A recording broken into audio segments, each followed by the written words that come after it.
Hey everybody, doing something a little different today. Today is not a painting day for me. Today is a work in the store day. But since I have a little time this morning, I just wanted to talk a little bit about Heavy Gear Arena because it's been in my thoughts a lot recently. And the reason that is I've actually always been a fan of the Heavy Gear setting, not so much the rules systems. I did buy the early role-playing game and I liked it, but I never played it. I bought the earliest miniatures games and I wanted to like them, but I never really did because the rules seemed just a little bit too heavy uh, for what it seemed like they should be. But I still love the setting, so I still kind of keep up with it and still try and keep up with what DreamPod 9 is doing because those guys are really awesome. I've met them, I visited their studio. I like them a lot, and I always want them to be successful. And I've always wanted an excuse to play their games, and so far, none of them have really grabbed me. But that was sort of years past when I hadn't really looked since they changed to the Heavy Gear Blitz um, rule set. But I'd been starting to hear good things, and then when Arena was announced, I went, okay, I got to take a look. So I picked up this PDF, and I'm not a guy who normally buys PDFs because I like a good dead tree rulebook. But I picked this up knowing that I had no time to really start a new game, and I figured this would give me a kind of inexpensive opportunity to read through the rules and see if it met my expectations. And I gotta say, I'm pretty thrilled. The thing about Arena that hooks me in, aside from just being a heavy gear game, which is always sort of the first step in convincing me that I want to check it out. Arena combat is a big thing for me. I love the idea of arena combat, but I don't think I've ever really found a great game for it. But most importantly, campaign system. Okay, this was reported to have a campaign system that was not unlike Blood Bowl or Necromunda or Mordheim, three of my favorite games ever. And the reason those are my favorite games are because of the campaign systems, because those campaign systems make it so much more fun to continue playing the game over and over and over. It kind of gives you a reason to play. It gives you an attachment to the miniatures that you're playing with, almost a role-playing aspect to it. And that sort of two levels of play, the on the battlefield and off the battlefield, make it really interesting. So, is this as interesting as those? I'm going to say, in a word, yes. Now, this comes just from reading the rules and looking over what's possible here. I'm excited. I really want to play this game. And in fact, later today, I should be getting the two-player starter pack that comes with both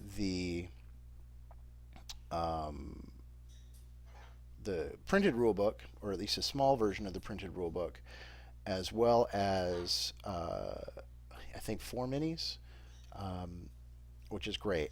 Now, uh, just real quick, the the rule set. I'm not going to go over that in any detail right now. Suffice it to say that it is a simple and effective rule set that I think will work really well. And again, haven't played it, but read a lot of rule sets, and I think I can make an informed opinion before playing it. I will follow up on this review later on to once I've actually had a chance to play it, so I can give you my honest impressions of what it's like in play. Uh, the campaign system looks like it's going to be a heck of a lot of fun. Actually, let me go back to that real quick because I'd like to sort of show you some of the options. The When you build your team, you actually start out with choosing yourself, your team manager, and that's kind of you. And as you can see here, there's like the talent agency manager, noble, uh, military officer, engineer. Each one of these choices, these characters actually have different skills, contacts, negotiation, organization. they'll have a starting bonus. For example, the engineer choose a gear manufacturing firm. The player begins with 3 uncommon gear chassis from this company with 100K in weaponry for the gears. There's several typos in this rule set, but anyway, the player also begins the play with 3 test pilots. The player does not have to pay the hiring cost for these 3 pilots. Every one of these guys has different things like this, which is awesome. And then they can go up in levels and increase their abilities and add new skills. So you're going to want to look those over because that's sort of the beginning of kind of shaping the feel of what your team is going to be about. And then after your team manager, you're going to hire duelists. And again, duelists work the same way. You're going to have duelists with different backgrounds, which gives them different experience and perhaps some different abilities that they bring to the party. In addition to that, you can also buy support personnel, and this really kind of reminded me a lot of Blood Bowl because you can do things like hire cheerleaders and clowns, so it's kind of adds a kind of a wacky aspect to it, which is cool. But you can also get a promoter, and he kind of helps you with getting rep points. Rep points are sort of like your experience points in the game, and you spend those on improving your duelists as well as your team manager.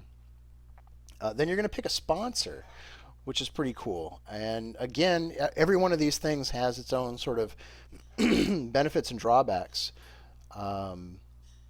You can get a corporate sponsor, and corporate sponsors seem to have the most benefits, but they also have some of the most severe restrictions. But you can also get civilian sponsors, and you get fewer perks but less restrictions. At least that's in my reading. That's the way that seemed to work out.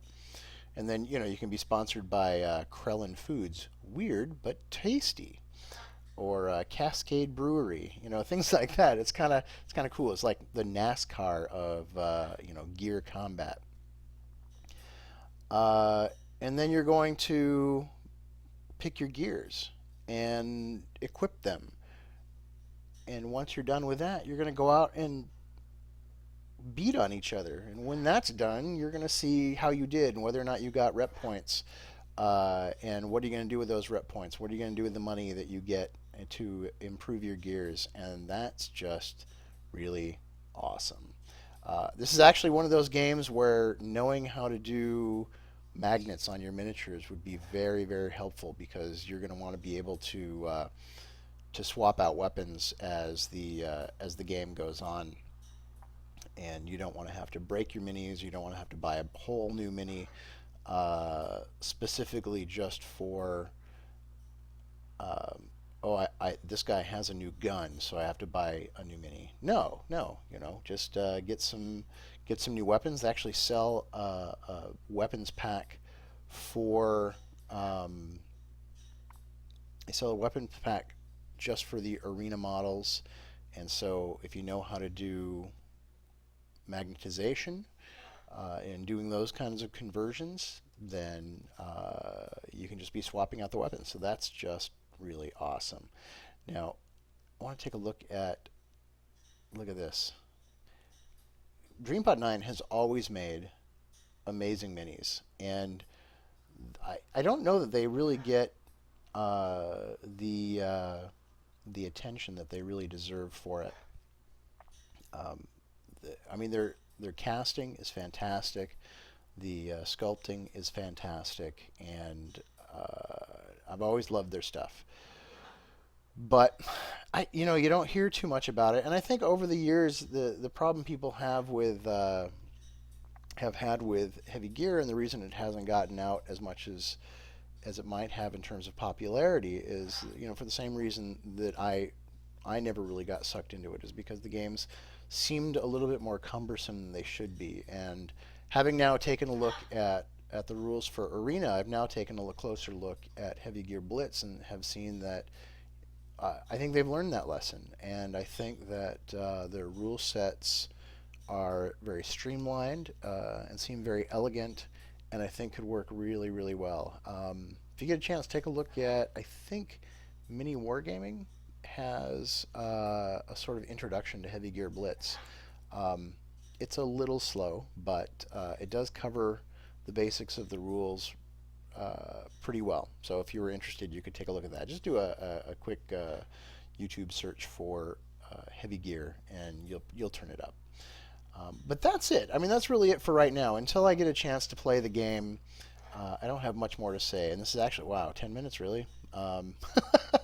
This is, I thought it was going to be more like 5. Um, it's a great game, and I will follow up on this when I get a chance to play it and let you know my opinions of it after that. And that's it. And I will be back in the shop probably not tomorrow. Maybe a little bit tomorrow, but maybe not until Monday. Of course, now if you're listening to this, 6 months from now, that doesn't really make any difference, does it? Ah well. That's it. Talk to you later, and that's all. Weird how sometimes you just don't know what to say at the very end. All right. Bye.